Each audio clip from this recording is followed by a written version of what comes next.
Yes, guys, how you doing? Welcome back to the Spurs Talk Show. I had to think about that for a second, where I am right now.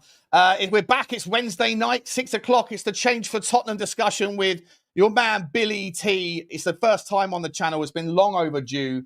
About time we had a good chinwag. I've met him before on Last Word on Spurs. Lovely guy. Billie, how are you, buddy? Yeah, very good, mate. Very good. Even though as I log on to this, we've just been hit with a bit of a transfer blow straight away, which is always a good start. But yeah, very good. And good to be on, mate. And I know we spoke on Last One on Spurs, but good to be on your show finally. Yeah, 100%, mate. Hopefully first of many. Guys, before we get into it, those of you that are watching, you know the drill by now. Smash the like button if you enjoy the content. Hit the subscribe if you haven't already. Hit the notification bell and drop the comments thick and fast. Listen, we are going to spend a little bit of time, first sort of 10, 15 minutes, I guess, just chewing over what's just happened with regards the Savinho story. Looks like Manchester City have basically finally shut the door on it for the final time. Another frustrating outcome, but it was getting to the point of beyond ridiculousness anyway. We'll talk about that. We'll talk about some of the other stories that are breaking at the moment. All of the plates are back in the air. But listen, after that, we're going to move into the Change for Tottenham stuff, figure out what's going on with the protest on Saturday, find out what, a bit more, I guess, about the movement in general, what the goals are, if there's any sort of grey areas around clarifications on certain things, and we can sort of chew that over, hopefully in a really good spirited fashion. But guys, if any of you do have any questions for Billie along the way, I'll do my best to star them, and we'll bring them up. We'll try and save 10, 15 minutes at the end for any of those questions. So let us know along the way, and we will go. Please also make sure you get over to Billie T on Twitter. I will get his handle into the link into the chat in a minute. Billie, mate, let's start with the news, mate. Let's start with the obvious news. So Romano, I don't know whether we take Romano seriously anymore after this absolute shock. A bit of a shocking few days for him, hasn't it? But listen, we'll take it on face value. He's come out and said that all of this, another 3 weeks, or probably closer to a month with Savinho. Yeah. Another story that doesn't end well. And Manchester City have said their stance hasn't changed, no matter the price. They see him as a key man for the future for them. I'm not that surprised, if I'm entirely honest, mate. How do you feel about the whole thing? Well, firstly, I'm gutted overall, because I think this would be a real needle mover for us. And I think that's why we kind of spent so long on it. I do kind of think I was just sort of imagining our team with Kudus and Savinho on the wings. I think that would be such a game changer for us, and such a brilliant signing. And I was actually stupidly optimistic about this one as well, because I thought, the noises out that he wants to join. Pep basically did that press conference, which seems like ages ago now, a couple of weeks ago, saying, I don't hold players or whatever. And there's been this injury drama. I thought we'd get it over the line, to be honest, mate. And now it's obviously come out that City are going to block it, whichever. And it's just another 2 or 3 weeks wasted, as you say. And, I don't really hold much hope for us to move on to another target in the next, 4.5 days, whatever it is left. Seeing as we seem to be slowly moving between targets for our number 10 position, now it looks like we're going to have to do the same on the left wing as well. So, to be honest, mate, I was really upset by that one. I thought this would be a signing that would really move us forward. Yeah, I mean, I did, when I first heard about it, I was really surprised. It wasn't something I even considered when I was putting together my sort of transfer list wish, my Christmas list, if you like, at the start of the window. And then when it came about, and he seemed like he was genuinely interested, I was like, yeah, let's do it. However, my sort of take is it still hasn't changed. I've been a fairly strong advocate for a second outlet guy. And like an Ademola Lookman. I don't understand why Tottenham haven't really moved in that direction. Just because I don't want to take up too much of your time here, but the reality is that if you lose a Kudus, then you lose that outlet, right? And I think that someone like a Savinho only works in this system if you have a 10 as well to connect the dots. And so if you only had space for one, or only time for one more signing this summer, and it was a choice of Savinho or Lookman, or someone a bit more kind of physical that can also do the trickery stuff. If it's just one, I probably would have had Lookman as my number one choice. I'm not taking anything away from Savinho, but just the idea of him being the style of player that he is, without a 10 to connect the dots, and then the potential future absence of Kudus to an injury, I feel like the way Tottenham have set up in the last few games, to me, it screams like we're going to need that outlet. And so, that on the same time as thinking that Pep Guardiola always had some sort of vengeance on his plate here, that it was a dish serve. Pain drama, right? Yeah. Yeah. I completely agree. To be honest, mate, I've been a big advocate of Vladimir Lookman on my account as well. I think I was looking at his goal. I think he's got something like almost 40 goals in 90 games at Atlanta. Yeah. And I think when you take out Kulusevski, Son, Maddison, that's a lot of goals that we've taken out the side for both injuries and sales. And I think Lookman is guaranteed goals, and I can sort of imagine. It's a kind of sign I can imagine Arsenal making him and just go and score 15, 20 goals a season. So I think it'd be a really smart signing. So if we do move on to Lookman, quickly, happy days. I'll be delighted with that because he's much more of a goal threat than Savinho is, and he can also play across the front three, which I think would be much needed as well. So I'll be all for that, mate. And I believe there's a couple of reports coming out today that he'd be quite keen to come to Tottenham as well, which makes a difference for us. It seems to be good players that aren't, so I'll definitely take that. Yeah, 100%. I mean, I'm getting. Sava asked me, I think it was last night or this morning, whether I'm panicking yet. I'm not someone that sort of panics over things you can't control. I'm sort of a Serenity Prayer type, but I've got to be honest. I feel more panicky than I usually do. I think the club are panicking, to be honest. I think I think they are because obviously, as we've learned this week and last couple of weeks, it's really difficult to know who to take seriously now as a journalist because people like Fabrizio, who, as much as we give him stick all the time, he is generally quite reliable, but even he has had a few stinkers this window. And it seems to be at the point now where unless it's Ornstein, then you can't really take anything for value. But, we're being linked with so many different names, so many different transfers. I think Miguel Delaney said today we're after 2 of 5 players and stuff. It doesn't seem to be much semblance of a plan. But I think if we get 2 attackers over the line, that'd be a big difference. And I would personally be very happy with Lookman. I know some people are a bit worried about his record in England previously with Everton and Fulham, but for me, I don't think progression is like linear as that. I think he's obviously become a much better player in Atalanta, and he came 14th for the Ballon d'Or last year. So that for me, I think that'd be a really good signing.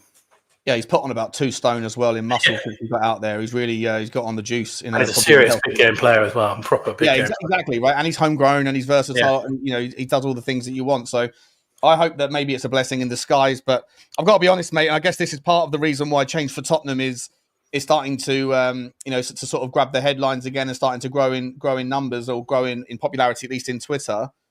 At the moment, the window, I think you summarised it right. Like Tottenham are panicking, and it doesn't look like there's any semblance of a plan. And that to me is, I think it is unacceptable given what we heard, given what we went through in May, given what happened last season. Before we get into the Levy stuff, like the Levy out stuff and the Change for Tottenham stuff, like, can you kind of put your head or like put your best sort of thoughts out here now as to like, why do you think it is that Tottenham are so? They always seem to come across like they're winging it at the time when there should be a clear-cut, concise, and organised plan. Even if you have to drop down to Plan D and E and F because things happen. It always feels like we get to the window and we are only then thinking about what we're going to do. It's almost like the directors of football and the scouts take off from September the 2nd until January 31st. It feels like they go on a 3-month holiday. It doesn't feel like that's the case in some of our rivals. Obviously, we don't know what's happening, but it feels that way to an outsider looking in, right?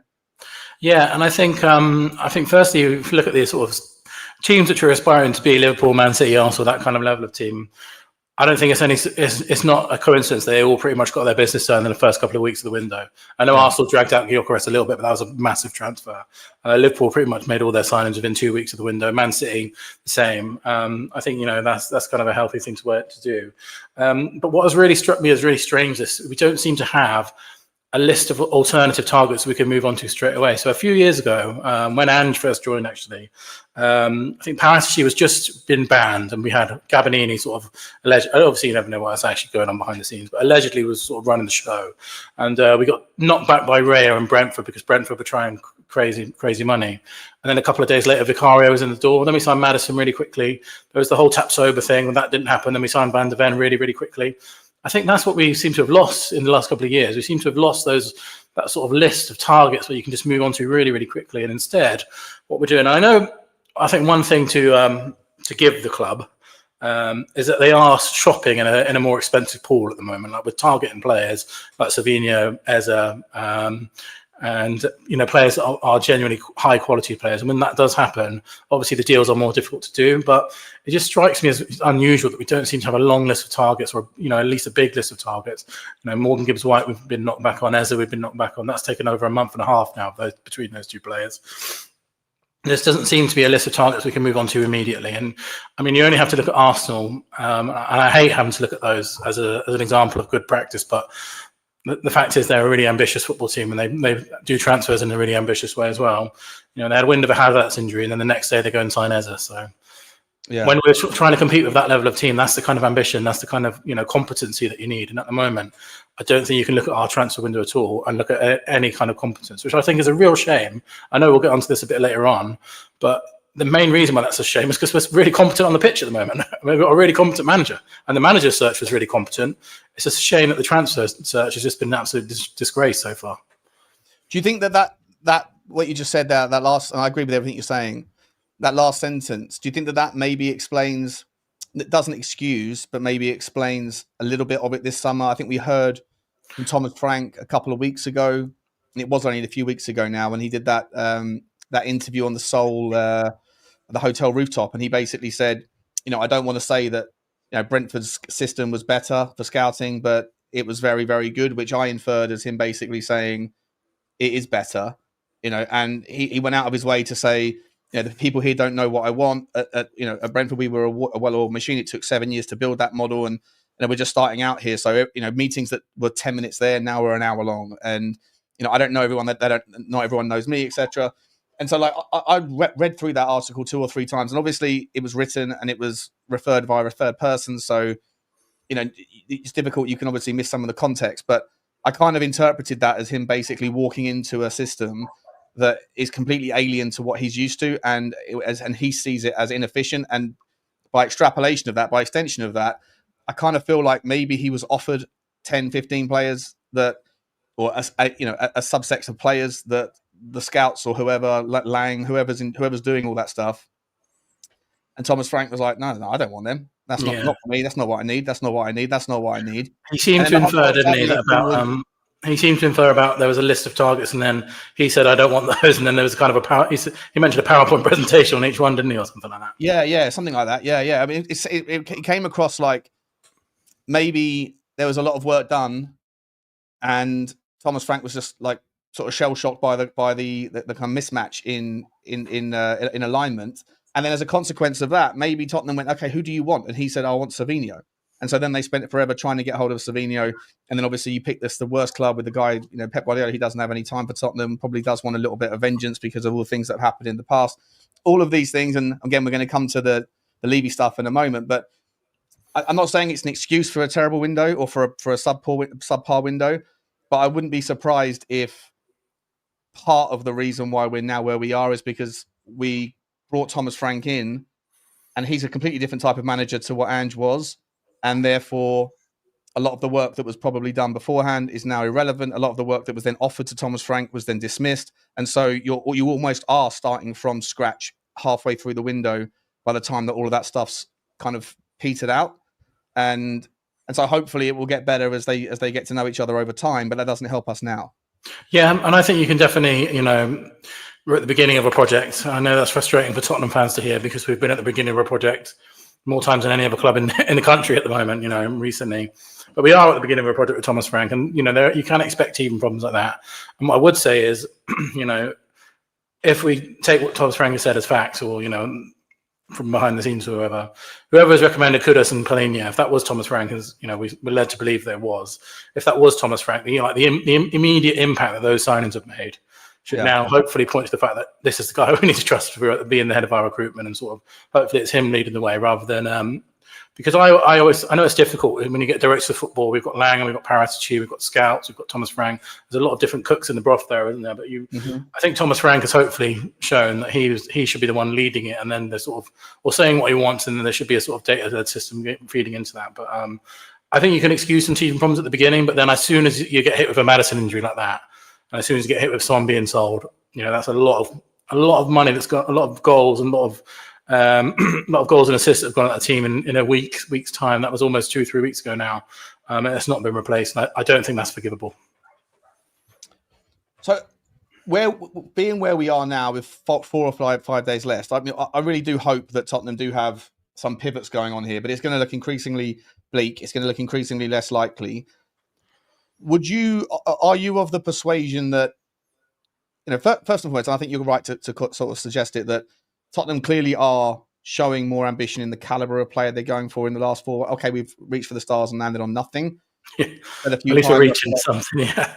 Yeah, I feel like Newcastle United are going through a similar sort of summer as well. Would you rather, or would you be okay temporarily if Thomas Frank said, you know what, at this stage, I don't want, if you can't get some of these players, I don't want someone that I'm not entirely happy with. I don't want you signing anybody just to to add the squad numbers that I don't think is going to be the right player for me. I'd rather wait until January. Are you okay with that, even though it's a frustrating outcome? Or do you think that Tottenham need a number or two just to, even if it's a loan deal, whatever, but they need something in because you know that the injury is around the corner? If it genuinely came from Thomas Frank, I'd be more accepting of that, yeah. And I think, as long as it's coming from there, not from some from other sources, I think the manager should always be the one that's sort of leading the squad building, should be in charge of, the very head of recruitment. If someone else has, gone to Thomas Frank and said, we think the squad's good enough for you now, we're not going to wait. We're going to wait until January to see if anything else come up. That's where I would worry. If it genuinely came from Thomas Frank, I'd accept that. I would be a little bit disappointed, perhaps, but he might back himself to be a fantastic coach. And I think he showed in the beginning that he's had already, the 3 games in, that he already, he's looking like he is going to be that for us. But I'd be very surprised if Thomas Frank thought that, put it that way, because we've lost. We've lost a lot of our front line. We've lost a lot of goals, a lot of assists, a lot of experience. I'd be very surprised if Thomas Frank had that thought. But so I really do hope in the next couple of days we can get some transfers. And I think the most, the apparent thing for me is the impact that Kudus and Palhinha have made. It just shows when you are getting those really high quality Premier League proven players, it makes an immediate massive difference. And we've seen those two already in 3 games make a huge difference. So. For me, it should always come from the manager. So if it genuinely came from the manager, I would accept it. But I would be worried it'd be someone else telling him to go and say that or something like that. And just given again the proximity to the end of the window, mate. Sort of last sort of question on the transfers, and then we'll sort of move into I guess what the main reason why we're here today, at least. Rumours out today that we're sort of moving in towards selling Bissouma, also looking to sell or to loan out Vuskovic. My stance on it is that whilst I can understand the need for Vuskovic to get more game time, I personally think if we don't bring in another centre back, he will get game time at Tottenham this year. Yeah. And with regards to Bissouma, as much as I think the guy's a little bit he's unprofessional clearly, and he's not right for Tottenham in the long run. What terrifies me is that one injury to Palhinha, if Bissouma's out the door, then we are back to square one with our defense, with our midfield issues, basically. And so, are you okay if there's no more incomings? Are you still okay with the intended outgoings like Hill, Solomon, Bissouma, Vuskovic, or would you like to say, well, if we're not bringing anyone else in, then we can't let anyone else go? I'd be happy to sell Gill and Solomon, to be honest with you. I don't think they are going to be anywhere near the first team this season. I think you make a really interesting point about Vuskovic and Bissouma. I know Bissouma is one we have to kind of take in the discipline into account as well, because obviously I was really disappointed that he did that for another manager. Did the same for Ange, did the same for Conte. Obviously not learned anything from it. It becomes a point where it becomes unacceptable. Vuskovic was on the bench on Saturday, so if we're selling him, we're literally making our Premier League squad weaker by selling Vuskovic, because he was in the Premier League squad. So unless he is replaced, then I would be tempted to say no. He should be staying. I did see we're linked to Nathan Ake today, and I think that'd be a really smart signing. To be honest, I think I'll be a massive advocate of that. Premier League player, Champions League ready player, international winner. I think that'd be a really, really smart signing. I would take that all day. But if Vuskovic goes and we don't bring anyone in, we've literally made our squad weaker. Yeah, 100%. 100%. I think that the Nathan Ake... Loaning, Loan. Sorry, I did say selling Vuskovic. I meant loaning, yeah. Obviously, we're not going to sell him. Yeah, but I mean, like, in terms of like his absence is still his absence for this year. And like I say, if you go back to the PSG game, we had... Ben Davies and Junior Byfield on the bench playing in a back three. If you lose Romero to an injury, and it will happen. Let's be honest as well. They're both injury-prone defenders, Van de Ven and Romero. Exactly, 100%. Right? So if you do lose Romero, and then you have just as a thought experiment, and then you have Danso come in, you can't really have a back. You can't really play a back three. You're one injury away from not being. You have to change your tactic in game, not because you want to, but because you have to, because you don't have anyone to play on the right hand side. So I just think we're dicing with death, and we're certainly rolling the dice a little bit too much with our ambitions to get these players. And Bissouma's a really interesting case as well, because let's not forget he started our most important games last season, and he was brilliant. He was brilliant in them as well. So I would be tempted to say you have to get a replacement for that as well, because we're a couple of injuries away from being back to square one, as you mentioned. So I think Bissouma's an interesting case because of the discipline thing, but especially when there's players like Kobbie Mainoo that are almost begging for a transfer, that could be again, I'd be happy to let them go if we replace them. And then there's obviously Takai, who is a bit of an unknown quantity at the moment. So we haven't seen him, and he seems to have a long-term foot injury, which is a bit of a worry. But again, I would buy a guy who's out for 4 months, It doesn't strike me like he's going to be ready to come and play in the Premier League anytime soon because we haven't seen him yet. So, yeah, it's concerning times. But the Ake story, I'd take the Kanji as well. By the way, I think both of those. Both of those would be great signings, I think. Yeah, but I don't want to waste any more time with clubs that seemingly don't want to help us in any way, shape, or form. So I actually hadn't really thought about it that much until you said it, but I wouldn't be surprised if Pepper strung us along on purpose for this because we did the same to them, Harry Kane. Yeah, 100%. And he blames Daniel Levy for the 130 charges. Yeah, he says all the time. The other chairman, Daniel Levy. If you're naming all the chairmen, but you're specifically calling out one, the poster boy for FFP, then he did head that committee to get against them, didn't he as well? So yeah, I wouldn't want to waste any more time. I think you need to go overseas at the moment, where there's maybe better relationships and where Paratici has got some connections that maybe have some opening doors, because I think that there's a lot of doors. I know we promised to not go on transfers, but do you think? Because I strike that as a massive issue at the moment. I think in 25 years, say what you like about him, because over the 25 years, he has got a lot of good deals out of it. And we have sold, we've moved on from being a selling team that everyone criticised us for maybe 10, 15 years ago. Do you think there are many chairmen in the Premier League that enjoyed or, even welcome negotiate with Daniel Levy anymore? Because I think we've burnt a lot of bridges in that 25 years. Yeah, 100%. 100%. One of the criticisms I've always had for him is that I think his negotiation style is zero sum. Someone has to win, someone has to lose, and that's not the way that in my opinion, it's not the way you should conduct business with your vendors or your customers, if you like, however you want to think of them. When you have to go back to the same eat at the same table time and time again. There's only relatively few clubs you're going to deal with. If you want to, leave someone exhausted after a negotiation and crying, then you can do that if you're selling them a car or something like that, right? Where you're never going to see them again. But if you want those people to come back in good faith next time, you should leave some for the next guy. You should let everyone feel like they're getting something out of the deal. And I think that his negotiation style is probably his worst part about him, to be honest. People say Ferguson came out, didn't he, and said it was worse than his hip replacement deal with Daniel Levy. I think the Leon chairman said he's never known anything like it as well. I think in this time, I'd be concerned that he's still doing these kind of negotiations at the top level, just because we're at that point now where he seems to have pissed off every single Premier League club at one time or another. And there's about half the clubs which we don't do business with. Like we don't do business with Chelsea. West Ham, apparently we don't. I know we did Kudos, but before that we didn't. Arsenal, obviously, we're not going to do business with. Man City, the dwindling. Now Palace probably feel the same way about us now. So there's a ever dwindling list of Premier League clubs that we can actually deal with. Yeah, versus you look at someone like Todd Bowley or whoever it is that's doing the business at Chelsea.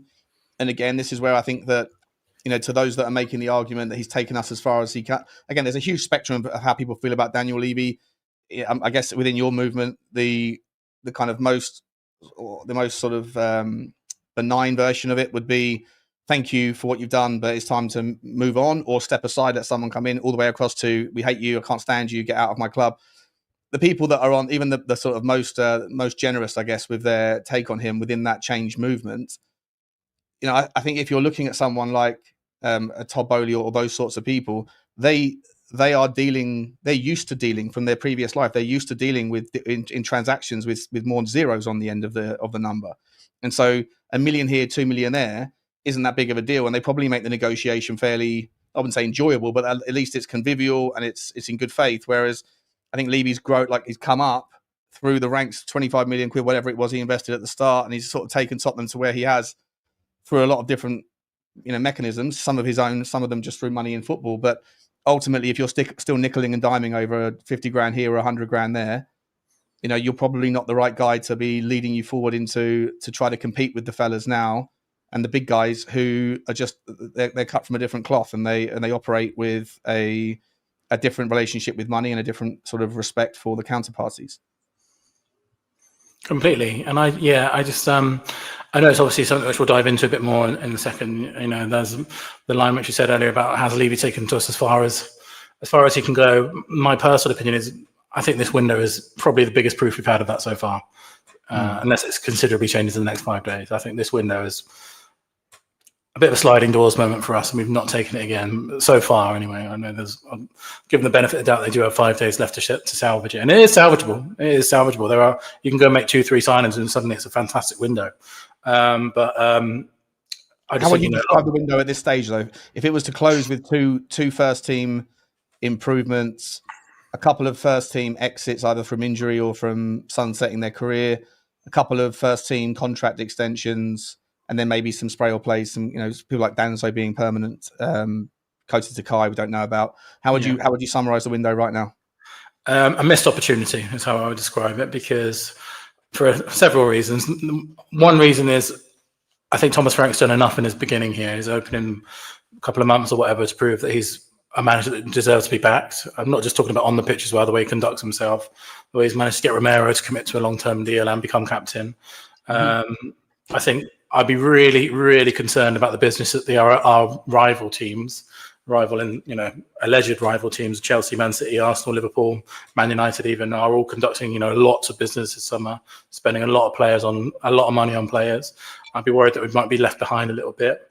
And I think the most frustrating thing for me, as I said earlier, is because we've seen how much of an impact, these ready-made players which we've been shopping for can make straight away, and Kudus and Polinia. It just feels like a missed opportunity if we don't have more to that, because I honestly believe, and I know we say Tottenham, we go through this all the time with our projects and new managers. I'm really excited about Thomas Frank's Tottenham, and I really just hope that we give him the tools so we can say he was backed completely in the transfer window. Now let's see what he can do, rather than another what if saying what happened. What if Thomas Frank was given that number 10? We're looking in January about 8th or whatever, and we're looking back thinking, where would we be now if we gave him that number 10? Where would we be now if we gave him that Lookman or that left winger? So far, for me, it's a big missed opportunity. Fair enough. And so, do you?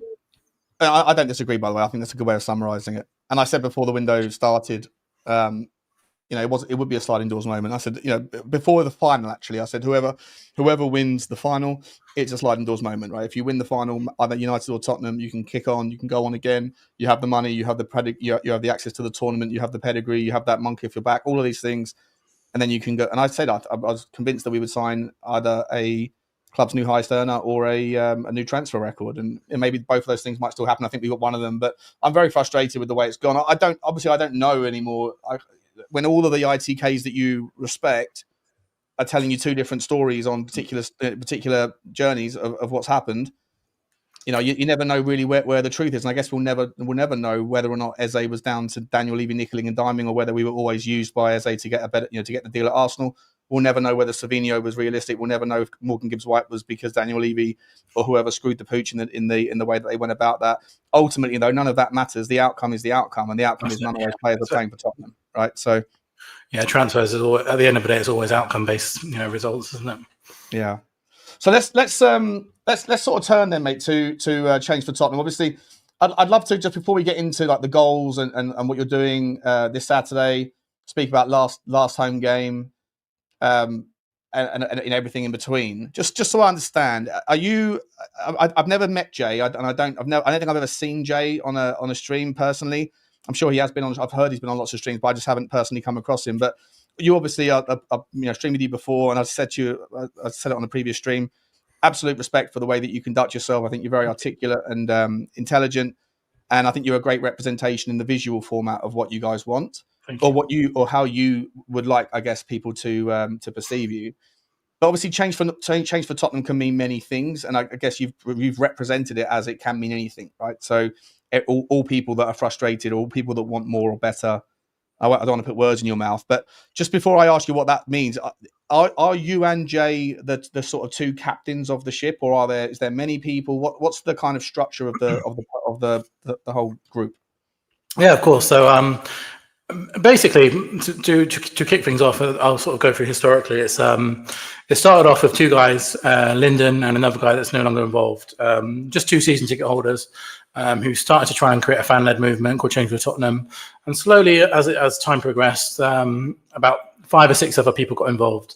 Myself, Jay, Christina, who does lots of the social media stuff, and some other people as well. There's like Roops, and there's a few other names, and they're all on the website, by the way, and the names of all the people involved. And it's literally just Tottenham season ticket holders, just a group of season ticket holders. Being completely frank, we don't have any experience in this kind of, creating an organization. We don't have any experience as a trust or anything like that. We kind of just, I wouldn't say making up as we go along, because that would be almost like an insult, but we're just finding our way as a group. And then obviously in the last couple of weeks, last couple of years, I should say, sorry, there's been a lot of tension between sort of Levy and the fans, and a lot of fans which are, growing. So I've been sort of back and forth. I stood in, when people were protesting outside the club shop years ago, been there, saw people doing there. And Jay, for example, attended that famous training ground protest. So lots of people have been sort of Levy out for years. But I think the movement in general to be Levy out has sort of groundswell. And as that has sort of progressed, sort of Change for Tottenham has sort of taken on the things which we, a growing number of members and a growing number of support. And, last season was probably our best of the year for support in terms of support. So we are kind of finding our feet as an organisation. So essentially what kind of happened when the 10 of us were together was sort of so when we first started Change for Tottenham, we decided we wanted to almost remain anonymous. And the reason why we decided to do that was because we never wanted it to become an ego thing. We never wanted to have, we're doing this for the sake of our own interests or the sake of, personal interest, trying to get limelight or get attention or anything like that. So initially when Change for Tottenham was out a couple of years ago, we were completely anonymous. We did not reveal who was behind it or anything like that. Since then, we decided to take the next step. We probably do need to go public. And as a result of that, myself, Jay and Christina decided if there were podcasts and something like that, we'd happily front them. So we're not like spokespeople or anything like that. We're just people that are more happy to go onto podcasts and streams and spaces and things like that. So no, we're not official representations or official spokespeople or anything like that. We're essentially just a group of fans who are trying to navigate a situation where we're trying to be a voice for people that want change for Tottenham, essentially. And yeah, obviously we're finding our feet with it. We don't get everything right because we have no experience as like a proper trust or anything like that. We're trying to take steps towards that. We've become official with the FSA this season, for example. But we're just finding our feet, I would say. And so there's five of you that are the main group. Is that the 5 of you that are the main kind of the body? No, there's 10 which are the main group. 10 which are the main group, and there are, I'd say, me, Jay, and Christina are the ones which are sort of happy to go out and speak in the public. I would say the rest sort of get on with things behind the scenes. We've also brought a couple of people on this season, new this summer, to help us with PR and statements and things like that, because that was, we are literally just a group of season ticket fans with no professional experience. So we brought on a couple of PR people this year that have started to work with us this summer, professional PR people that have offered their services. So that's great. People that do that as their job professionally, Tottenham fans as well, Tottenham season ticket holders that felt they wanted to share the message too. But essentially, we're just a platform for fans, and we're just trying to bring as many people together in a meaningful way, which hopefully gets people's voices heard. So do you have like members? Do you have like a membership, like a paid membership, where people can sort of support your organisation? We do not have a paid membership at the moment. Now, we've had plenty of dialogue with the club, back and forth with the club, especially particularly at the back end of last season where we had a sort of groundswelling of support because of the way that, a lot of the fans are angry with the way that the club is being ran. So we had a groundswell of support last season. And a lot of our sort of dialogue and conversations with the club, they said, to move forward, your next step, you would probably you need to have an elected member and things like that, which is not currently something that we have because we're not an official sports group or anything. We're just a fan-led organisation at the moment. So it's something which we may look into the future, but currently we don't have it. So you are in dialogue with the football club then? We have been in dialogue with the football club. I can reveal today on this show that they've said to us, in terms of official meetings or things like that, we need to do all of our communication through the trust and the FAB, which we are happy to do. And we are in contact with both the trust and the FAB. So sort of when people come to us or people come to the FAB or whatever, or come to the trust, we have to feed it in that way. But in terms of official communication, they will not do anything with us until we are I think more of an unofficial organisation, but we have been in contact with them, yeah, and we are in regular contact with the supporters liaisons and people. For example, whenever we do hold a protest, we tell the club, we try and do everything formally. The club approve it, and we let the club know our plans, and just out of courtesy more than anything. And we are in contact with the club, but there's no official grounds for contact because the club are refusing at the moment. The club are refusing an official contact. Yeah, we've asked for an official meeting this summer off the back of the protest last season. We've been denied that, and we've been told that all of our communication must go through the trust or FAB. And what's your relationship with the trust and the fan advisory board? We built bridges this summer with both of them because if that's the way it's going to be, then we will make use of it. I think whether you're talking about change for Tottenham, whether you're talking about the trust, whether you're talking about the FAB, at the end of the day, we're all just Tottenham supporters. We all want the same thing. So I think whatever we can do together to make for the good of the fans' voice, we'll do it. We'll happily do it. So at the end of the day, whether it's the trust, the FAB, change for Tottenham, we're all Tottenham fans. We all want the same thing. So we will do whatever it takes to get as many people's voices heard. All right, but so if when you say you want the same thing, you mean the betterment of the football club? Yeah. But on your website and your manifesto, it does say that one of your goals is to seek new ownership, right? So is that alignment shared with the Tottenham Hotspur Supporters Trust and with the FAB? I can't speak for those people, but I don't. For some members, I think it is. Some members, it isn't. I know that the trust have been very. They've supported our last protest, for example. We're in better dialogue with them now. I know that they've had issues with the ownership in the past. I know that Change for Tottenham certainly do believe that we need new ownership now, or certainly need a change in the way that the ownership structure is ran. I can't say that the trust and FAB feel the same way, but I know that I'm sure some members do, some don't. So, but what we have had is more support from the trust this year than we've had before. So would there be, or first of all, is there any members of your 10 that are on THST or the FAB? No, that's not. No, that is something we've been moving in dialogue for to maybe move forward with, but so far the club are not going us anything like that. So okay, so how do you? So if you want better communication with the football club, you'd like them to take you more officially, more seriously, or how? Sorry, that's the wrong word. You'd like them to treat you with more of a sort of credible style, right? But they're asking you to go about certain changes to your organisation structure first. I'm a bit reluctant to say that, yes, because I'm not putting self-importance on Change for Tottenham. I just think they need to be better in general at listening to voices of the fans. And if Change for Tottenham can facilitate that, great. But if someone else can do it, also great. I'm not saying Change for Tottenham have to be the people that the club listen to. I'm saying fans have to be the people that the club listen to. I'm not. You sit there and be arrogant and say, until the club deal with us, we're not moving forward or anything like that. I think the club needs to be better in general at listening to fan opinion, because I think the lack of transparency of the last few years has sort of disengaged a lot of members. So that's what I would say. Okay. So again, and I appreciate your candid, your candid response to it. Obviously, I'm gonna. It's not. I wouldn't call this a grilling. I'm just curious about. Oh yeah. No, please. It's very welcome. So when I first saw Change for Tottenham on Last Word on Spurs, I think it was, the narrative was that change can mean anything to you. It can just mean do better. It can be show more ambition. Subjective sort of terminology, I guess, or it can mean you want Daniel Levy to step aside, or it can mean anything at all, because there was a recognition that maybe the Levy out protest that went before had sort of garnered a reputation of being quite standoffish and maybe distant from people that weren't on their side, and it was one of those kind of, if you're not with us, you're against us thing. You were trying to be more open. At that particular junction, when you were sort of pushing that narrative of change can mean anything, was part of your manifesto still at that point Levy out or ENIC out, essentially changing of the ownership regime? Yes, that's always been a strong part of my personal manifesto and Change for Tottenham's manifesto. There's a difficulty when it comes to that, because it's in an ideal world, I don't believe, and certainly Change for Tottenham don't believe, that ENIC or Levy are capable of doing the next step. I think they've taken us as far as they can come. I'm not dismissing a lot of the fantastic work we've done to come this far, but I personally don't believe they will ever deliver us to the next step. The difficulty with that is it's great to sort of push for that and canvas for that, which is what we want.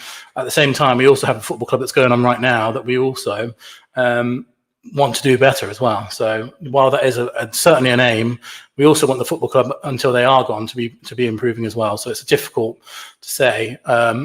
We all want Levy out. Certainly I do anyway. Certainly I think, as I said, I think they're taking us as far as they can go. But at the same time, I also want my current football club to be ran better as well. So it kind of coexists in that way. But the overall arch aim would definitely be new ownership. And that's shared by all the other 9 as well. Shared by our 9 members. Not all of the members have changed for Tottenham. We have lots of fans that, as you say, we tried to sort of umbrella a lot of the sort of different fans that sort of they're on the spectrum of wanting Levy out and wanting, Levy to step back. A lot of people think that Levy just needs to change the way that he operates. Some people want him to step away from the football club completely. So Change for Tottenham tries to sort of canvass all of those different opinions and take them forward to the club so the club are aware of where the fans are feeling right now. But so I guess that's the challenge for me, right? If all 10 of the people that are pushing the movement and the manifesto on the website says that one of your ultimate goals is for the owners to leave the club and for new owners to come to, and I want to ask you a bit more about what that looks like in your mind as well in a second. But if that's what all 10 of the kind of founding members and the driving force behind it want, then I guess some of the challenges or the thought process that I would have is that that's exactly the same as Levy out. There's no difference to that. It's just that you've basically put lipstick on a pig, changed the color, changed the framing, opened up the umbrella to say you can want change can mean anything to you. Come and join us, and then you hope by that sort of mechanism, that engineering, that you're going to then inculcate thousands and thousands of people, of which some slice will be Levy out, but a lot of them won't feel the way that the 10 people on your board do, and don't necessarily feel the way that the Change for Tottenham's manifesto pledge is representing. So is that not a bit disingenuous almost? I wouldn't say it's disingenuous because Change for Tottenham is just literally about being a platform for different fans. So if the majority of fans think that Tottenham are happy with Levy to stay in charge and change the way, then that's what we'll push forward for Tottenham, and that's what we'll push forward to the club. We're just a voice for the fans. So while 10 of us do share our opinion that Levy should be out, at the end of the day, we're more about being a platform for all different fans to come together. And if they we canvassed the opinion of fans and said, most of them said, we just want change at the top. We want Levy to step back. And that's what we would push forward to the club as well. We pride ourselves on being a platform for the fans, and that's it. We're not going to let our egos of our opinions get in the way. We just want to use this platform and growing numbers that we've got to be an authentic voice for the fans. I understand that, and I completely respect that. But again, if the manifesto of the website of the movement is saying that we want regime change, then that's not quite the same as saying we're just a platform for everyone's feelings, right? I don't know. It feels like it's a political movement that's asking for a social endeavor. It doesn't feel like it's quite aligned. That makes sense. Yeah, I completely understand that. There's basically two things that can coexist at the same time. While our ultimate goal was we would love Daniel Levy to leave this football club, at the moment, there doesn't seem to be any realistic way that that's even going to happen. It doesn't seem to be a realistic aim. It doesn't seem to be a realistic thing. I don't think there's any indication that ENIC are going to sell. So does that mean we just step back and we move away and wait till they go to then bring change for Tottenham, or do we try and while we can, canvass for a better football club while they're still here? So it's kind of those two things at once. I know that's kind of a dichotomy, but at the same time, while he is here, we do still want to, campaign for a better football club. Fair enough, 100%. And like I say, I by the way, I totally understand that it's a and that's good. It's good to have these kind of questions because it's what probably lots of different people are thinking.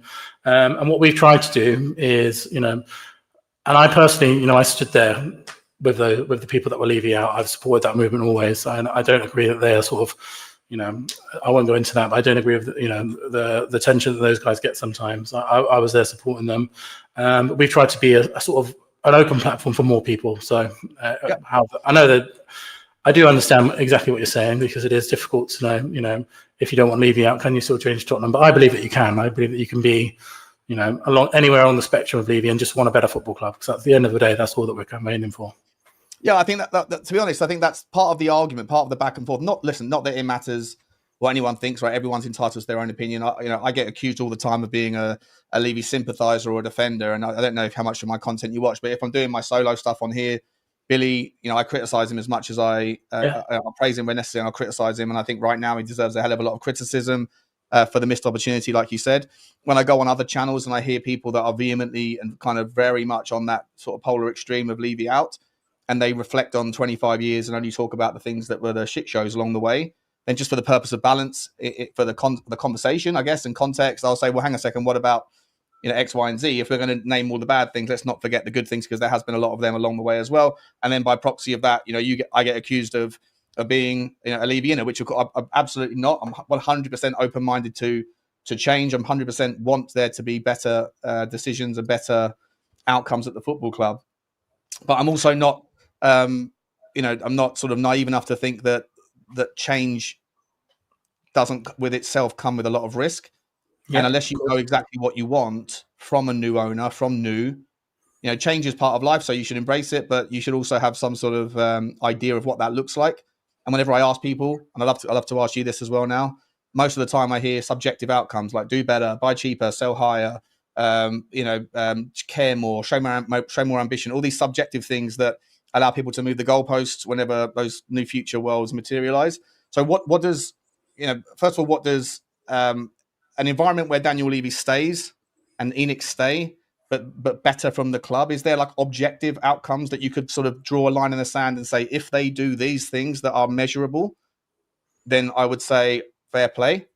Or is it kind of just more sort of subjective? I just want to see them care more and do those and be more, clever and conduct themselves. Yeah, I can speak on that. I think it's a difficult one when you're talking about outcomes, because if I said, for example, I want to go and spend £300 million every single transfer window, we could do that and then be no better off than we are now. So I think, it's about making consistently good football decisions. I think personally, my personal opinion is I think Daniel Levy should step away from the football side completely. I think on Gary Neville interview, he sort of self-snitched on himself, didn't he, that he still gets involved at the end of every deal.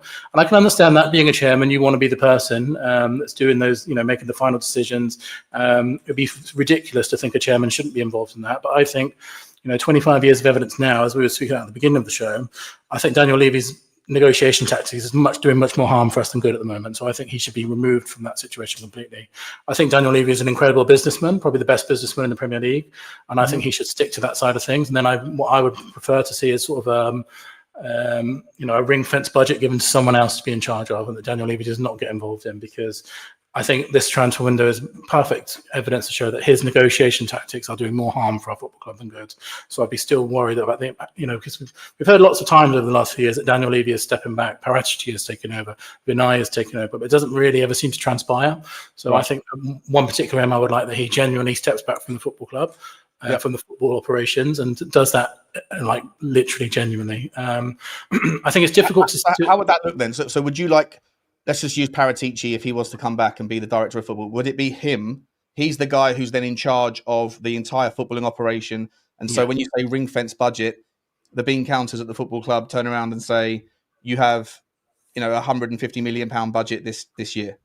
Yeah, something like that. And then you make what you sell on to add to that as well. And then Daniel Levy is, handing over that budget to somebody else, because I think by getting involved at the end of negotiations, obviously the crunch time, we've not managed to get any players this summer that, there's some high profile humiliations, lots of tension between him and another chairman at this point in the league. Whereas, and again, I'm not using Chelsea as a good example of a football ownership, because I do think, their reckless spending of money is a sort of a detriment to the game rather than an improvement of it.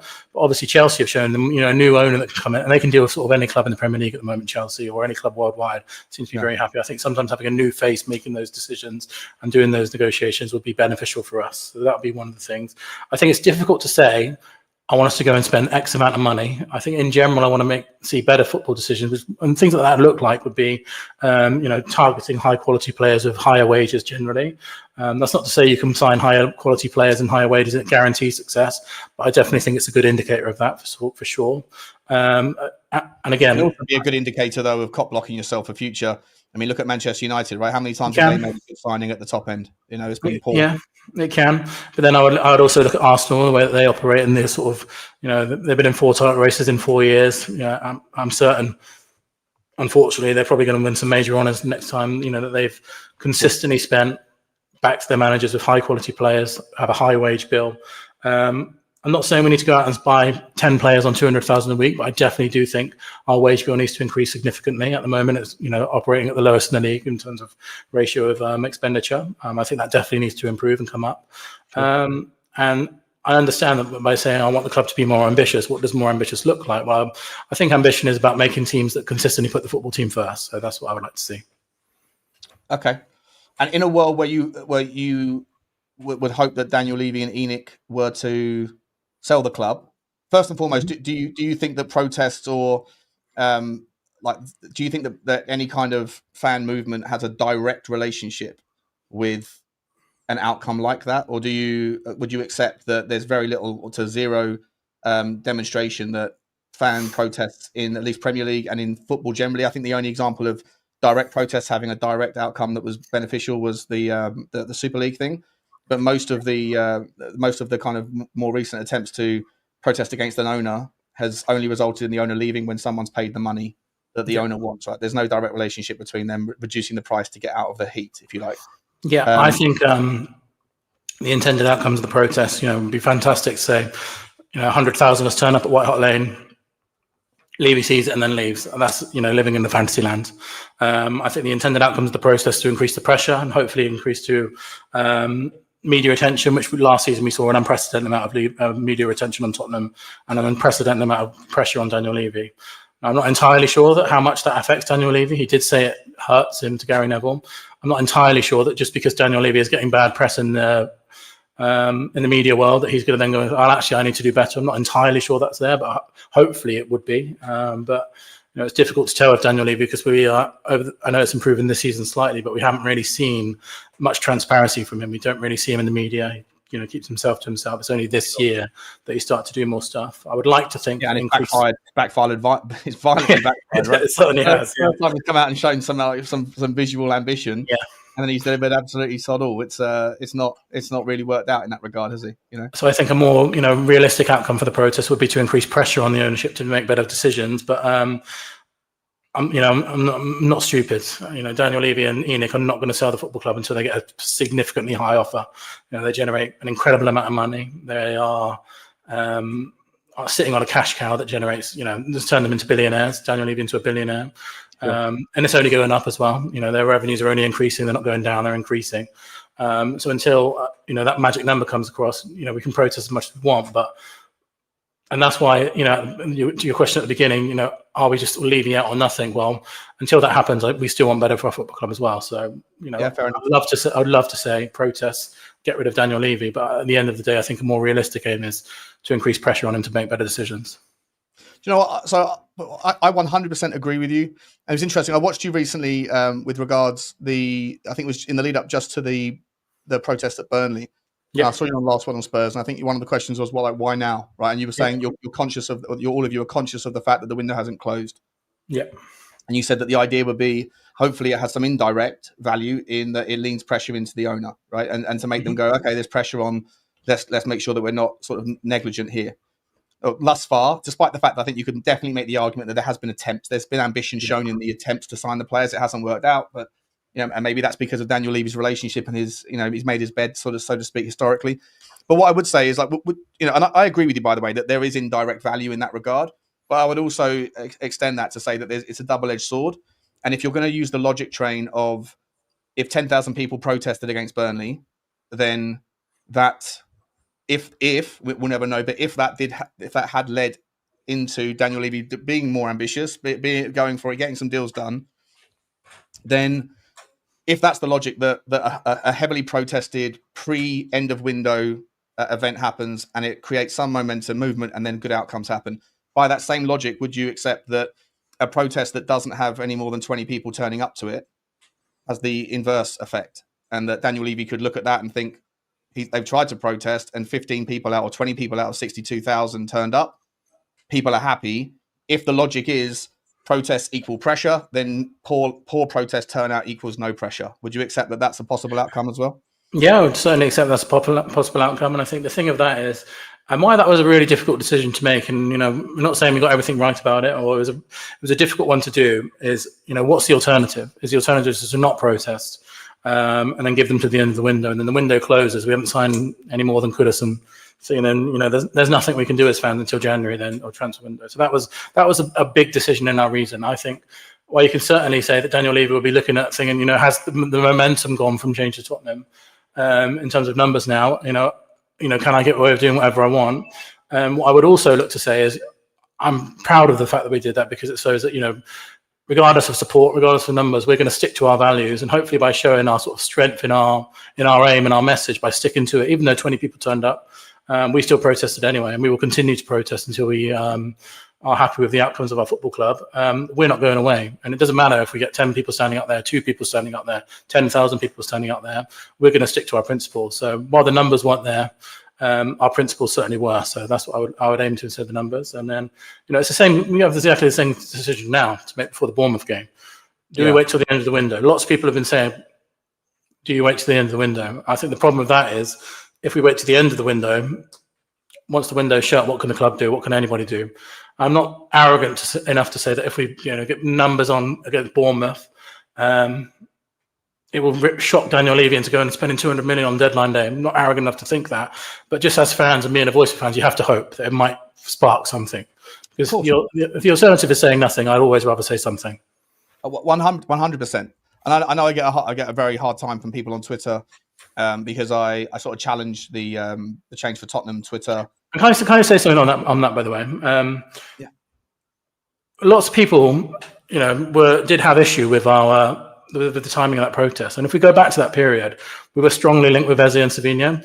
I will never challenge someone for not at that period for not supporting, because at the time we felt like our club were being ambitious, and I did as well. I even felt it as well.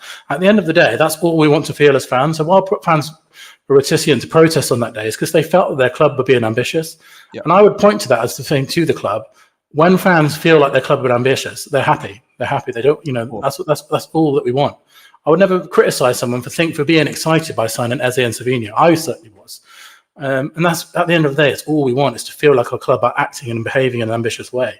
And for that a couple of days before the protest, it did feel like that. Unfortunately, that proved to be, misguided, because it didn't end up transpiring to what we wanted. But I would never criticize a fan for just feeling like they're, being excited by the fact their club actually might be doing something. The day that the Morgan Gibbs White transfer dropped, I was buzzing all day. Yeah. I thought, finally, my club are actually doing something here. But we've seen with both those things. I'm not entirely blaming the club for both those things, because they were both unique situations.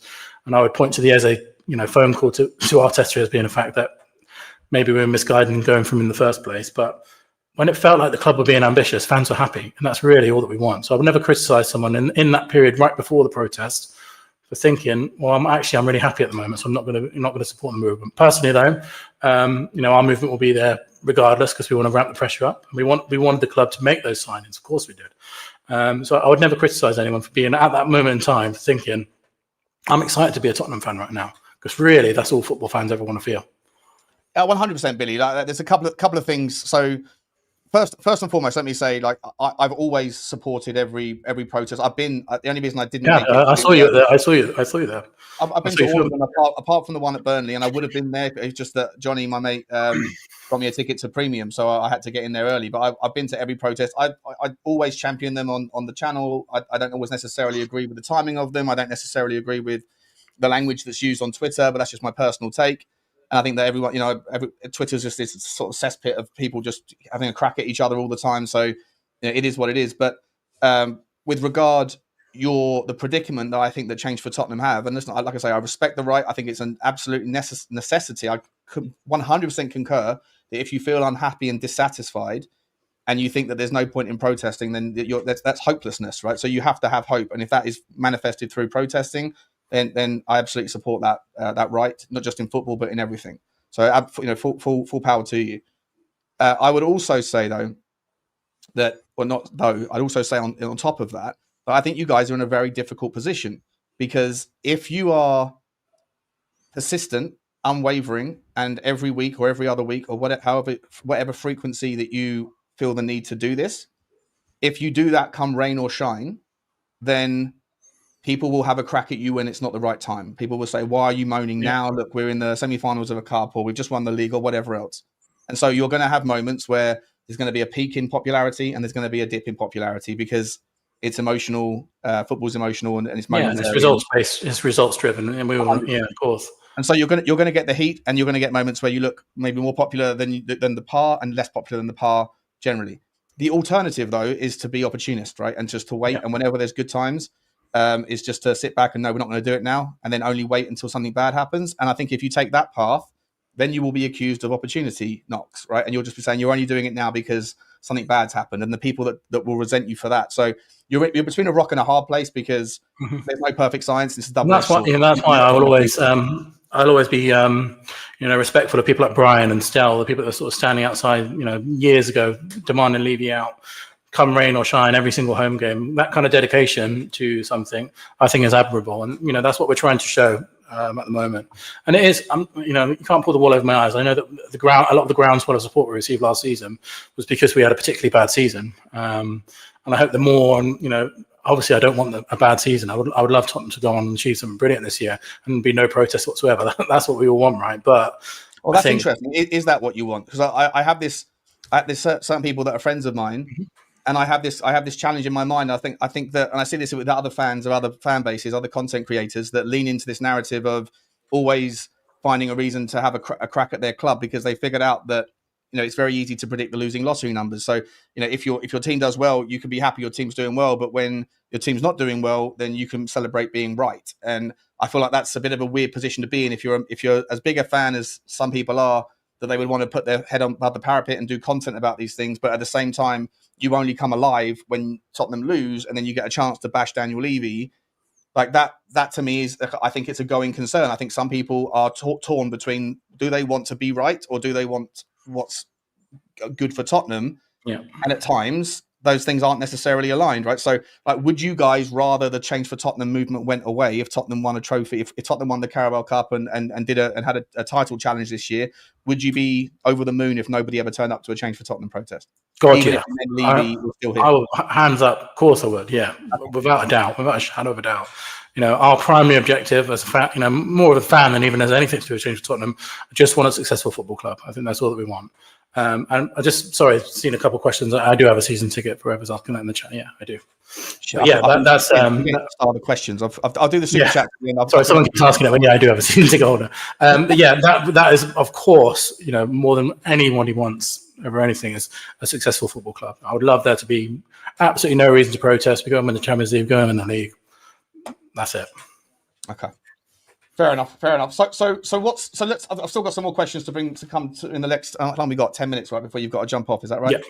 So talk to us about the plan for Saturday, just to make sure we get that covered off. Where's everyone meeting? What's your expectations and what's the goals, etc. Yeah, sure. 1 second. I'll just make sure that I get it. I'll read it correctly. Okay. So we're going to hold a protest on Saturday at 2:00 for the Bournemouth game. A couple of different things for this one, so I'm just going to read it directly so I make sure I get it right. So we're meeting at 2:00 in the Bournemouth game, which is slightly different to our usual one. So again, we're always kind of, like I said, we're a group of fans that are trying to do things for the first time. One of the things we were all aware of, we did 3 successful marches last season with increasing numbers each time. And one of the questions which we found ourselves asking, and other people I'm sure as well, is do you just keep doing the same thing over and over again? What happens then? We have another march this season. Are we just repeating ourselves over and over again with no impact or whatever? So we're changing it slightly. We're trying to increase the pressure slightly week by week. So this time we're going slightly closer to kick off, because one of the things we're also asking this time is that fans do not spend in the stadium. They boycott spending inside the stadium as well, which is not something we've ever demanded. Not demanding it. It's not something we've ever encouraged before. This time we're going to encourage fans not to spend in the stadium as well. Just because hopefully no merchandise, no concessions, basically. Yeah, and things like that. So that's why this march is slightly closer to kick off, to try and discourage people to go into the stadium before kick off and spend money in that way. Now, one of the big questions might have an impact on the numbers that you get because it's so close to kick off. Possibly, but hopefully, if we're getting some more support in that way, then it might affect them in a different way financially. Again, I'm not arrogant enough to think we're going to get 100,000 people turn up and make a huge dent in their profits. But again, I think the gesture is there. You get a lot more than you got last time. Yeah, me too. And then a real down though. Sorry, I don't know if you just covered that. Are you walking down from the? Yes, we're walking down. Yeah, we're walking down again. Yeah, in the usual way. And the big question over our heads has always been, are we going to start doing things inside the stadium? And firstly, that's always been an aim of ours, is to do an in-stadium gesture. But secondly, that takes an awful lot of planning. It takes an awful lot would take relentless promotion. We're in contact with Man City, who did it successfully last season. We're trying to get advice from them. And I think the key for that would be essentially relentless promotion on all kinds of social media, real life lives, things like that. So that is something we're looking to do long term, potentially for the Wolves game. The reason why we're not doing it for the Bournemouth game is because Bournemouth game is not televised. If we make an in-stadium match during event, then we want to make sure that it's televised to have the biggest impact. So the reason why we're marching this time, slightly closer to kick-off, is because we're also now trying to affect people spending inside the stadium as well. We're asking people not to spend inside the stadium. And then our next aim would then be to do an in-stadium protest, hopefully for the Wolves game, but that would take quite a lot of planning. Obviously, hopefully people appreciate that this protest has had a week of planning. Our previous protests last season all had a month in the run-up. These ones are much quicker because we're reacting directly to a transfer window. So it's slightly less planning time, or much less planning time, in fact. But our next aim would then be to make a stadium protest for the Wolves game coming forward. This one is a regular march at 2:00 in a regular place just outside Longship Lane, Orchard Lane, and then walking down to the stadium around 2:15. So, who funds the? Are you guys all just self-funded, or do you take donations? It's all self-funded, is it? Yeah, we refuse to take donations because I think once you start doing that, it becomes quite murky, and you have to be. It's not that we're not transparent in what we spend. I think as soon as you start taking money from other people, it's a bit of a slippery slope because you can get accused of doing all kinds of things. We never wanted to go down that route. So at the moment, we all self-fund between 10 of us. We did have the scarves as well, which we sold. Which we did sell for the last protest, but any profit we made from that has been donated to charity. We've never made a single pound off those, but it's all completely self-funded. Yeah. Interesting. Yeah, and we currently refuse to take donations. It might be something we look to do in the future, but certainly at the moment we have no plans to. All of our banners are self-funded. All of our initial flags were self-funded. Our scarves was the first thing that we took money from the general public, but all profit for that was given straight to Noah's Ark and to the Tottenham Food Bank. Oh, fair play. That's right. I didn't know that. It's very, very, very impressive. Surely though, I think that if you guys do, become more of a evolved organisation, my suggestion would ultimately be you can certainly clarify how big you are as a membership group by having a small membership fee, and that is definitely something we're looking for. And as I said before, the club have not encouraged us to do that, but they've said if we ever have any sort of realistic hopes of meeting in person, then we would need to do that. So it's definitely something we'll look forward to do in the future. Again, we're all kind of always a bit reluctant to take money off people just because we don't want to be seen as being an organisation where profit comes ahead of anything. So that's why we've been reluctant to do it in the past. But certainly, I think it could be useful for like crowdfunding. Where the money obviously has we get lots of people on Twitter, really generous people saying, where can I donate to? It's just not something we're currently looking at. I'm really grateful for those suggestions. We get a lot of people from America and Australia saying, how can I contribute financially? So far, we're all self-funded, and we will remain so in the short-term future. But it's definitely something we'll look into in the future. Yeah, superb. Just quickly on that, I forgot to ask earlier when we were because, like I say, I think one of the sort of, like I said, when I spoke to you personally, I've always looked at the change for Tottenham on the Twitter posts, and I find some of them, I don't know how to say this. I don't think it helps. I think for me, as someone who's more of a neutral, like I say, I'm more than happy for Levy to go. I always support the protests. I'll always promote them, and I always come to them if I possibly can, as long as I'm welcome. And but I think some of the Twitter things are a little bit unhelpful if what you're trying to do is create meaningful dialogue with the club. And I wanted to ask you like some specific things recently, like when you told everybody when you handed out 4 email addresses, was that was that an idea that you all came up with together? Is there like one person that writes the tweets? Is it a group thing that you decide the tweets before they go out? How do those sorts of ideas come about? Yeah, so I can take both of those questions. I'll tell you how the Twitter works first of all. Last year it's kind of like we did have specific people in charge of the Twitter and social media within the 10 people. Last year was our first big year, our biggest year, I should say, not our first big year, our biggest year. And at the end of the day, we're just 10 fans that were sort of, finding our feet with how it was going.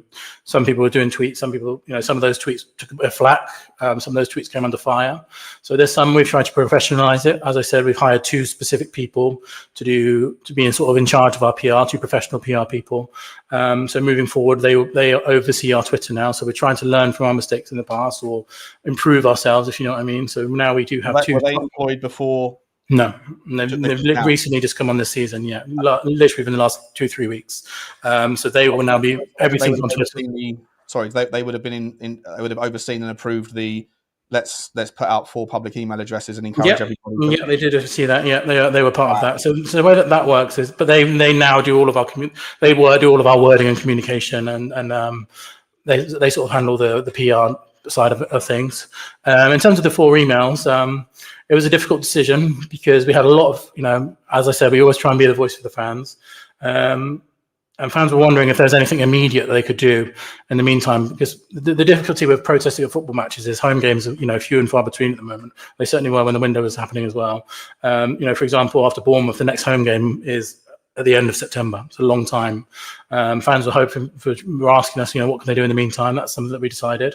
I know the feedback has been mixed in that, but, we wanted the club to know that there are lots and lots of fans that are unhappy at the moment, and we decided that might be a way that they'd show their voices. We know that that's had some kind of impact because the club have got in touch with us since it. So it's always got an impact. I would just say, for me, I mean, like I say, I'm not a PR guy, but certainly I've worked around those sorts of people in my career. Yeah. And when I saw the idea that, especially when, I've seen a lot of people that are sort of positive on the change for Tottenham movement. I don't know if this is something that is a change for Tottenham's stance, but certainly people that are positive about the change for Tottenham movement, when they're frustrated with the THST and the sorts of, when THST puts out their commentary about something they're not happy with, the general kind of, I guess, somewhat condescending responses are, what are you going to do? Write a strongly worded email. And that's one of the criticisms of the THST, but at least that is kind of organized, whether it's to your taste or otherwise, at least it's organized through their movement. I thought personally putting out 4 email addresses of, the new CEO, the head of finance or whatever Colcutt is, and then 2 other email addresses. And then basically, especially on a day when emotions were high in an environment, which is the most toxic cesspit of social endeavors like Twitter, and telling everybody, let them have it. I don't think that's the perfect way to be able to ingratiate yourself with a relationship with the football club, especially if you're trying to build bridges with them. Getting 25,000 people to write emails, I can only imagine what was written in those things. I can't imagine that's done very well to build bridges with them. Yeah, and I completely understand that, and I can't disagree with obviously that. In terms of building bridges with the club, what I would say is the fact that we're trying to disrupt things at the club also. So, the actions behind that, we're trying to make things uncomfortable for the club and to realise actually that there's a lot of people that are really angry at the moment. And we did request in our emails not to be abusive. And we, I know. Yeah, I know it's naive. I know kind of naive there. I think we know that some people are naive, but all of those emails are publicly available. All of those emails are publicly available anyway. And sometimes when you're trying to do things, disrupting can be uncomfortable, and it can have a lot of tension, friction. We see it in the news all the time. The most well-covered protests are often ones which disrupt the public the most. And the public, just stop oil and stuff like that. People hate them, and sometimes that's the way to make a noise. 100%. Nothing. If you go back in the annals of history, mate, nothing ever changes without more extreme things than protests. And I'm not saying for a second that an email to a club is like throwing an paint on Van Gogh picture or something like that. But sometimes the most difficult things are things which create tension. Yeah, I guess that just sort of leads back to what is it that your outcome is, right? Do you want to? In an ideal world, you've been told you have to go through the supporters trust. The club have reached out and said, if you want to engage with us, you have to go through those guys, right? Which is probably a little bit, frustrating for you guys, because if you thought those guys were doing their job, you wouldn't have to exist, essentially, right? So you're being kind of little broed by the club towards. Very much, yeah. Right, and so that's very much felt like a little bro type thing, yeah.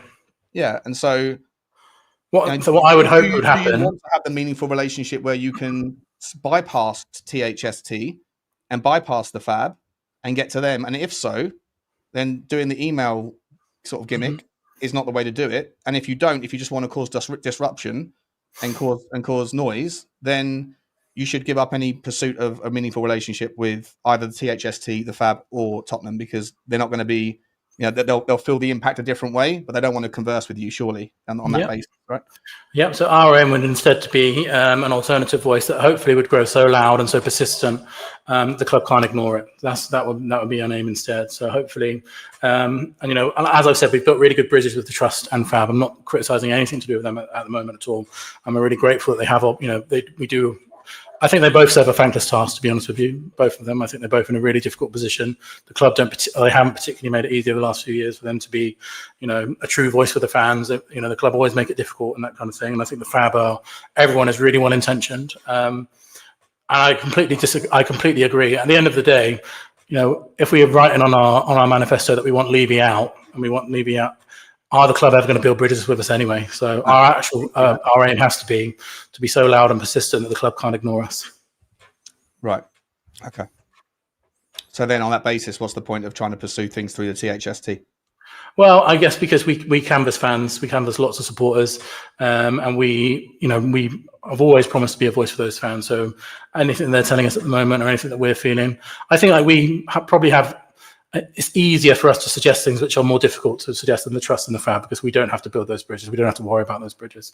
So things that they can pass on from us, we're happy to take a bit more heat for them, basically, rather than saying if the Trust takes something to the club, which is a bit uncomfortable, you know, there might be lots of reasons why they can't do that in the same way that we can. Whereas we say, can you tell us this on behalf of Change to Tottenham?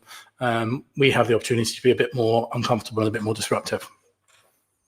John, I know you've run out of time. I know you've got to go and have dinner or whatever it is, but I want to carry on this conversation because I've got about 1,000 more questions regarding your relationship with next week? We could do next week, tomorrow.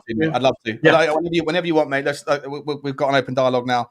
Listen, I'll let you go. I know you've got to jump. I'm going to carry on, so I've got to do some super chats and things, and I'll round off, buddy. But Billie, absolutely sensational. Thank you, mate. Really appreciate you coming on, buddy. And we've got a lot more to dialogue about in the future. Let's get into it next week. So, just quickly, just remind everyone, where's the meeting point and what time is it on Saturday for those that are going? So the meeting point is Lordship Lane, just opposite Sports Direct at 2:00 on Saturday. Sports Direct at 2:00. Perfect. Yep. Thank you so much, Billie. Appreciate you, mate. Guys, everyone go to Billie T on Twitter. I'll put the link up as well, Billie. Thank you so much, mate. I'll let you go. Thank you, mate. I look forward to speaking to you again. Thank you. I'll see you on Saturday. Cheers. Wow, what a guy. What a guy. So intelligent, so articulate. Really lovely guy. I think I gave him some sort of pressing questions there. I thought he did a really good job. Let me know your thoughts. I've got some super chats, guys, and I'll get through them. Sorry I didn't get a chance to bring up any questions. That was just sort of zoned in a little bit on that one. Big up to you, Blaine Devlin. Mate, massive donation. Gifted 10 Spurs Talk Show memberships. What a legend. Blaine, love you, man. Thank you so much. If you did receive one of those 10 memberships, then please say thank you to Blaine and also make use of it. Friday night, we'll be doing a Friday night drink-a-thon. You know, a couple of beers and get to know you with the fan cam. So with the fan phoning show. So make sure you dial in. If you're not familiar, you can get the StreamYard link on Friday or on the show from the community section on the YouTube channel page. Thank you so much, Blaine. Absolute delight, mate. Always so generous. Hope your week's going well. Dan Boyce has also become a new member of the channel. Big up to you, Dan. Looking forward, hopefully, to meet you on Friday as well. Daniel Hooson. Wow, I'm late on the super sticker train. Choo to you, Daniel. And you are, mate. Always here, always supporting, mate. It's like your biggest darkest Peru, buddy. Shut up, train. There we go. Shut up. There we go. Thank you very much indeed, Daniel. And Blaine TV is also here, another one, mate. Thank you so much, Blaine, with a super sticker. Choo to you. Cowboy Spurs says 3 similar clubs in best of the rest pack. Spurs, Newcastle and Villa. Compare windows and how bad is Levy then? Are they protesting? Did they win a European Cup? It's an interesting take, Cowboy. It's not going to be one that's going to land on sympathetic ears at the moment. And I think that most people would say, if they were looking for a counter to that argument, that Villa are cop-blocked by their own previous over-ambition. But you could certainly criticise the ownership for doing that. And Newcastle are also cop-blocked by, I guess, the lack of revenues and the PSR limitations. But I hear you, mate. I hear you. And what I would also say on top of that is, like, if you want a new owner and it looks something like a Newcastle owner, like the PIF fund, you know, they haven't exactly, it's not money that's cost them. People say they've been cop-blocked by PSR, but I just made that point. But actually, they tried to get Benjamin Sesko. They tried to get a lot of players, and they ended up all choosing somewhere else. So it wasn't money. It wasn't the draw. It wasn't the project. It was the draw. Someone bigger wanted them, and they went there instead. So, and that problem won't change at Tottenham immediately, even if Daniel Levy goes. But I do appreciate you, Cowboy. Thank you very much indeed. Blaine's back again. Well, be up to you, Blaine. He says, with how it's gone so far, I'm starting to wonder if Levy has a rejection fetish. Maybe that's the real reason Cullen left. Tinfoil hat time.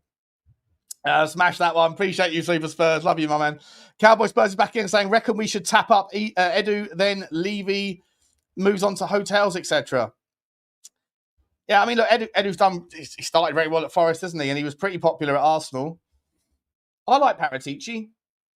I don't know whether Paratici's above or below Edu. I don't know, but Edu's got more, I guess, more of the reins, you know? I think that's where Billie's right. I think a lot of the Levy out people are right. But Daniel Levy's just taken us too far, and his style was probably right when we were a smaller club trying to become a big club, but now we're a big club again, relative. Maybe you need someone else who's got a different relationship. And I can subscribe to that. I can get on board that. We're not too far away in our thought processes. The reason why I just won't be a part of the Levy out movement is because fundamentally they look back on Daniel Levy's tenure, the hardcore ones look back and think, you know, I only remember the shit shows, and I don't. I remember the good times. I remember where we were in the 90s. And I can't just overlook that. Thank you very much, though, Cowboy. Good to see you, mate. Phil P. Woo! It says, big up, Billie. Me, Mum, Dad, and my 2 kids will march. I'll see you there, mate. I'll see you there. I'll be there, man. I'm getting my cider. I'm certainly getting my hug. Appreciate you, Phil. Good to see you as well, mate. Mick Andrews says, I used to be Levy in, but I'm now entirely behind the actions of CFT. Well done, Billie. Keep doing what you're doing. Also, 1,000 emails over one every day. Oh, that's what you're saying. Send 1,000 emails rather than one every day. Yeah, but that's why. Listen, now I know. Like I asked him. I asked Billie, what is it that you want? You know, do you want dialogue with the football club? And if the answer is yes, then that's not the way to do it. If the answer is fuck them, then fill your boots. And now I know that they probably go down the latter. They would like dialogue, but they want the owners gone. So the owners aren't going to really dialogue with people that want them out. Therefore, on that basis, like, fuck going through the THST, fuck going through the FAB, fuck all that bollocks. If you want chaos, you want anarchy, do it that way. That's fine. At least now I know what they stand for, but that's not change for Tottenham, is it? That's not the way it was represented at the start to me. That's why I kept pushing back, saying, you made it out like it was for everybody. But really, it's not, is it? It's Levy out. It's just a rebranding of Levy out. And I think that's the takeaway. But listen, I think Billie's a brilliant guy, lovely guy. He's very clear. And he understands as well that it's a little bit grey area. And he can understand why people would be a little bit confused around what the message is, which is why I asked. I hope you guys enjoyed it. And hopefully we'll have more. Because I also really like his takes on football, to be honest. I like his opinions on players and stuff. So hopefully he'll become a regular. Super sticker to me from Oscar Guinness, please. Big up to you, Oscar Guinness, please. Big up to you. Choo choo to you. And also Spurs OC has also put in, is that Orange County, LA? Big up to you, my man. Appreciate you very much indeed. Choo choo to you as well. And the Joker, big up to the Joker. He says, this weekend will be bargain hunting for Spurs. Yeah. If I'm entirely honest, mate, Joker, I think that it's going to be one player and it's probably not going to be, I don't know anymore. I think the protests are probably going to be fairly noisy on Saturday. And I'll be there because content's got a content. And also, like, I don't know, see, it's just the problem, right? So I was probably more, now I'm thinking about it, change for Tottenham, but the way that it's just been articulated to me, that it's essentially it is Levy out. It's Levy out, right? And so everybody that's part of it, again, I don't think I'm summarising this incorrectly. Everybody that's part of Change for Tottenham that just wants the club to do more, to be more ambitious, to spend more, or to raise the wage ratio, turnover, all those things, but they're happy for Daniel Levy to stay. I kind of think that that's not what Change for Tottenham is now. Then Change for Tottenham is just Levy out, Enoch out. I think. Let me know. Let me know if you agree. Again, I don't think I'm putting words in his mouth. I think that's what Billie said, right? He said it can mean anything to anyone, but to the people at the top and on the manifesto, I'll show you the manifesto. So you know I'm not lying. You know, it does say on here the goal is to seek new ownership. You know?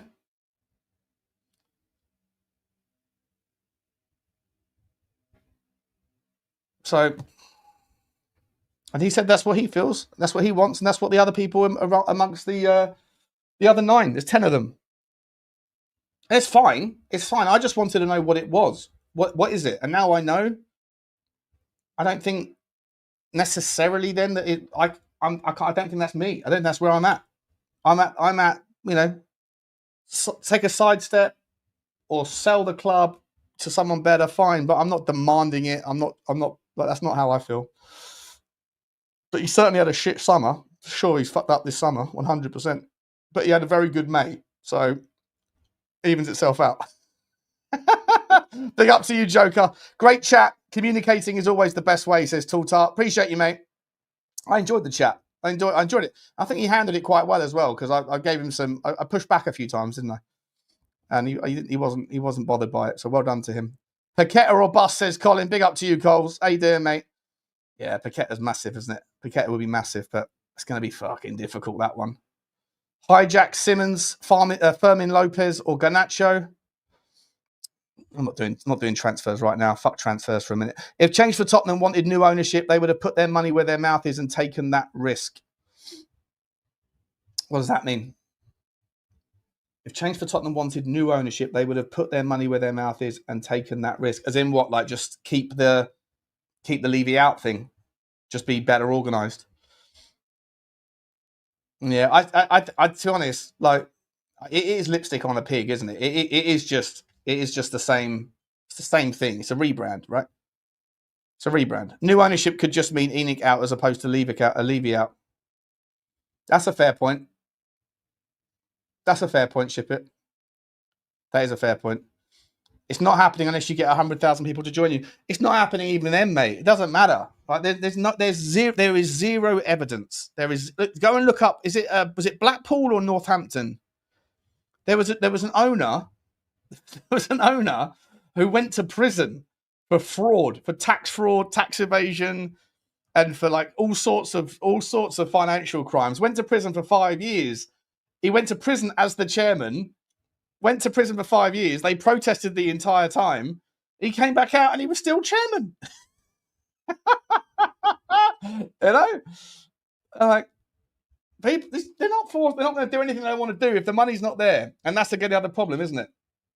You know, maybe one of the kind of the weirder outcomes would be like medium-term pain to super long-term gain, in that if you collapse the revenues of the club by getting everybody to not spend a penny, like he said he wanted everyone to do, then maybe you end up lowering the asking price of the football club and then opening yourself up to more potential bidders. You know, I'm not sure. But I'll tell you what, I did really enjoy that chat. And thank you very much for the super chats, guys. And I'm going to get you Billie T's. Link. If you are on Twitter, then you got to follow him. Here we go. Very simple to know, but here we go. Billie T. Really like that. Really enjoyed that chat with him. Good guy. Very cool guy. Yeah, manifesto. It's funny because I actually wrote down one of my questions. I didn't know there was a website, to be honest. I only looked through it as he was starting talking to me, and I saw that's why I brought it up. I didn't know there was a website, but I actually wrote down, do you have a manifesto? Is it like, are you an organization, official organization? I definitely think they should be taking memberships. I definitely think they should be like charge £5 a year or £10 a year or something.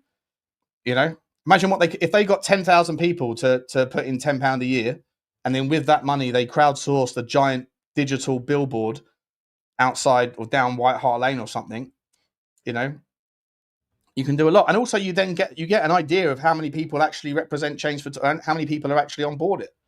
You know, because then it's like, there was only 20 people at the protest. So what? Is there only 20 people that support Change for Tottenham? No. Not everyone wants to protest. I get it. People want to go for a beer. Not everyone who feels that way are in Tottenham. People in America or China or wherever else, they might very much be Levy out and ENIC out. You know, sort out a membership. They could easily raise a hell of a lot of money very quickly, and then put that money into Well, first and foremost, if they've actually hired a PR guy or 2 PR people and they were overseeing that email tweet, I still think I was like, wait. So that those people were already employed at the time of that email tweet? Yeah, I wouldn't have them as my PR people, personally. But good. Listen, now at least I think we're clear of where they're at, right? They're Levy out. That's all it is. So, but very cool chat, very cool conversation. I'm going to find out if anyone else is streaming, and I'm going to send you lot over. Let's have a look. Is anyone else out there right now? Hang about. Yeah, I can't see anyone streaming. Yeah, I'll send you over to the Irish Hotspur. Here we go, guys. Ladies and gentlemen, stay where you are. I'm going to go and send you over to the Irish Hotspur. Please do me a favour and say Spurs Talk Show Raid right here. And I'll leave you alone. I'll let you go and have a wonderful evening. Thanks for stopping by. Let me know your thoughts. Thanks everyone for the super chats and keeping it cool, keeping it real. Appreciate you all. Support change for Tottenham. Either way, right? Big them up. Like, everyone's got the right to protest. Good for them. If you feel that way, be there on Saturday. I'll be there. Content. Yeah, I'll be there. I'll see you tomorrow though. And say Irish Hotspur. Say Spurs Talk Show Raid to the Irish Hotspur. I'll see you later on. Cheers, guys. Love you all. Bye.